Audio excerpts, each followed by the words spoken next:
ሂር ዊ ጎ ያንዲዮ ማንዴ ወደ ሪያል ማድሪድ የሚያደርገውን ዝውውር ሙሉ ለሙሉ ጨርሷል። ፋብሪዚዮ ሮማኖም ዝውውሩን ሂር ዊ ጎ ብሎ አረጋግጦታል። ሪያል ማድሪዶችም ለአርቢ ሌፕዚግ ለዝውውሩ ከ100 ሚሊዮን ዩሮ በላይ እንደሚከፍሉም የፋብሪዚዮ ሮማኖ መረጃ አሳይቷል። ያንዲዮ ማንዴም በቀጣይ ወደ ማድሪድ ተጉዞ ሜዲካሉ እንደሚያደርግ ፋብሪዚዮ ሮማኖ ጨምሮ ዘግቧል። የሚታወቀው ፒኤስጂዎች የተጫዋቹ ፈላጊ ነበሩ። ነገር ግን ከአርቢ ሌፕዚግ ጋር ከስምምነት መድረስ ስላልቻሉ ሪያል ማድሪዶች በመሃል በመግባት ዝውውሩን ጨርሰውታል። አንተስ በዚህ ዝውውር ላይ ምን ትላላችሁ? ሀሳባችሁን ኮሜንት ሴክሽን ላይ አስቀምጡልኝ።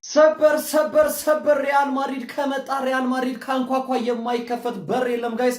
በቀድሞ በሊቨርፑል ሲፈለግ የነበረው እንደዚሁም ደግሞ በፒኤስጂ አጥብቆ ሲፈለግ የነበረውና በበርካታ የአውሮፓ ክለቦች አይን ውስጥ የወደቀው አይቮሪ ኮስት ያውን የ19 ዓመቱን የአርቢ ሊፕዚግን የክንፍ አጥቂ ያንዲዮ ማንዴ ሪያል ማድሪዶች 100 ሚሊዮን ዩሮ ከፍ ባለ የዝውውር ሂሳብ የግላቸው ማድረጋቸውን ፋብሪዚዮ ሮማኖ ሂር ዊ ጎ በማለት አረጋግጦልናል። ተጫዋቹም እስከ 2031 የሚያቆየውን ኮንትራት በሪያል ማድሪድ ቤት እንደሚፈርምና ከነገ ጀምሮ ባሉት ቀናቶች ወደ ሪያል ማድሪድ አምርቶ የሕክምና ምርመራውን በማድረግ በይፋዊ የሪያል ማድሪድ ተጫዋች በመሆን እንደሚተዋወቅ ተዘግቧል። ያንዲዮ ማንዴ የሪያል ማድሪድ ተጫዋች መሆኑን ተከትሎ ታዲያ ምናልባትም ቪኒሲየስ ጁኒየር መድፈኞቹ አርሰናሎች እንደተባለው ይቀላቀል ይሆን ወይ? ምን ትጠብቃላችሁ? ይህንን ዝውውር ከ10 ስንት ሬት ታደርጉታላችሁ? ሀሳብ አስተያየትና ሬቲንጋችሁን ኮሜንት ሴክሽን ላይ አጋሩኝ። እንደዚህ አይነት ፈጣን እግር ኳስ መረጃዎች በቀጣይ እንዲደርሷቸው የፕላስ ምልክቷን በመንካት የሜዳ ስፖርት ቤተሰብ ይሁኑ። ማድሪድ 16ኛውን የሻምፒዮንስ ሊግ ዋንጫ እንደሚያሸንፍ ከሆኑ ያረጋገጠ ይመስላል። ምንድነው ማድሪድ የአንድ ያሞንዴ ሂርዊጎ አስባለ ፒኤስጂ በማሸነፍ ቀድሞ እንግዲህ ፒኤስጂ ከአንድ ያሞንዴ ጋር ቢስማማም የአንድ ያሞንዴ የግሉ ጉዳይ ነው በቃ የጨረሰው። አርቢ ሌፕዚግና ፒኤስጂ መስማማት አልቻሉም ነበር። ማድሪድ በመሃል ገባበት፣ ከአንድ ያሞንዴ ጋር ተስማማ። ከዛ አርቢ ሌፕዚግ ጋር ጨረሰ። ከ100 ሚሊዮን በላይ ያወጣሩ ለዚህ ዝውውር። ማድሪድ ቬኒ አለው፣ ኪሊያን አለው። ይሄንንም ከጨመረ አስቡት ቬኒ ካለቀቀ ምን አይነት ቲም ሊሆን እንደሚችል። ከዛ ሮድሪን ለማስፈረም እየሞከረ ነው እንዴ። ልክ አይደለም። ብቻ ይሄ ቲም በጣም ክሬዚ እየሆነ እየመጣ ነው። የምርም 2 ዓመት ያለ ዋንጫ ማሳለፋቸው ትልቅ ስራ እንዲሰሩ አድርጓቸዋልና ትልቅ ዝውውር ነው ያደረጉት። ሊጋችሁ ላይ የሌለውትን እኔን ምስኪን ለምንድን ነው የምታሰቃዩኝ? ለምንድን ነው የምታሳቅቁኝ?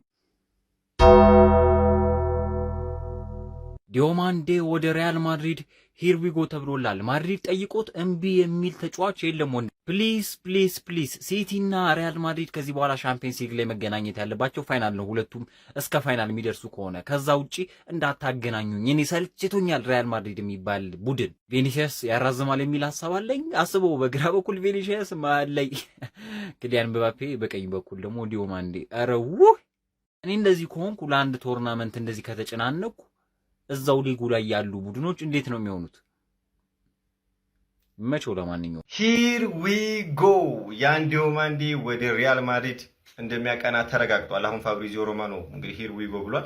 ሲቀጥል ቀን ላይም ቤን ጃኮብስና አሌክስ ክሮክም አረጋግጠውት ነበር። አሁን ቪኒሲየስ ጁኒየር እንደዚህ በሮች ሁሉ ክፍት እየሆኑ ይመስላል። ሀቢቢ እኔ አይዶ ነው እንግዲህ እኔ ጀለስን ምባፔ ቪኒሲየስ አንድ ላይ የሚሆን አይመስለኝም። ጀለስ እንግዲህ ነገ ነው የሚወሰነው ተብሏል። በቪኒሲየስ እና በማድሪድ በኩል ያለ የኮንትራት ጉዳይ ነገ አግሪመንት ላይ የማይደርሱ ከሆነ ጀለስ ከች ትላለች ማለት ነው። ምንም ወደዛ የሚባል ነገር የለም። ይሄ በጣም ፖዚቲቭ የሆነ ሳይን ነው እንግዲህ አርሰናሎች ማለት ነው። እስኪ ሀሳባችሁን ኮሜንት ላይ አስቀምጡልኝ። ይመቻችሁ።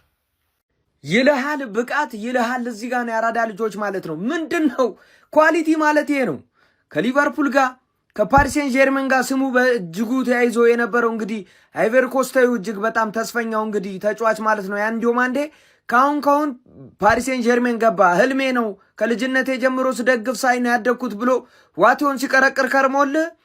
የዓለማችን እጅግ በጣም ገናናው ክለብ ሪያል ማድሪድ ትመጣ እንደውና ብሎ ጥያቄ ገና ነው ያቀረበው። አረ ብላችሁኝ ነው ሂርዊጎ ብሎታል። እንግዲህ ከ100 ሚሊዮን በላይ እንግዲህ እንደሚከፍል ነው ፋብሪዚዮ ሮማኖ ሪያል ማድሪድ ለዚህ አይቮሪ ኮስታዊ እንግዲህ አስገራሚ ተጫዋች እየተነገረ የሚገኘው ማለት ነው። የአራዳ ልጆች በዚህ ሳምንት የሕክምና ምርመራውንም እንደሚያደርግ ይጠበቃል ተብሏል። እንግዲህ በጣም አስገራሚ ዜና ነው የአራዳ ልጅ ማለት ነው። እስቲ ሀሳብ አስተያየታችሁን ሼር ኮፕሊንክ እያደረጋችሁ ዱብ አድርጉት። በደንብ ኮፕሊንክ ማድረግ እንዳይረሳ። ይመቻችሁ። እኔ ከሰዓታት በፊት አስቀድሜ ነግሬያችሁ ነበረ። ያንዲዮ ማንዴ ወደ ሪያል ማድሪድ ሂር ዊ ጎ ብሎላችኋል። አሁን ፋብሪዚዮ ሮማኖ ብዙዎቻችሁ እንግዲህ ፋብሪዚዮ ሮማኖ ካላለው አናምንም እያላችሁ ይህን ዝውውር አልተጠናቀቀም እያላችሁ እኔን ስጠይቁ የነበረ ቀድሜ በሰራሁት ቪዲዮ ላይ። ነገር ግን አሁን ፋብሪዚዮ ሮማኖ ዝውውሩን ሂር ዊ ጎ ብሎላችኋል። ያንዲዮ ማንዴ ከ100 ሚሊዮን ዩሮ በላይ በሆነ ዋጋ ሪያል ማድሪድ ለመቀላቀል ተስማምቷል። የ19 ዓመቱ አይቮሪያንም እስከ 2030 በሎስ ብላንኮቹ ቤት የሚያቆየውን የ5 ዓመት ኮንትራት ይፈርማል። ያንዲዮ ማንዴ አዲሱ ማድሪድ ስታ ይሆናል። እኔ ግን አስቀድሜ ከሰዓታት በፊት ይህን መረጃ ጋርቻችሁ ነበር።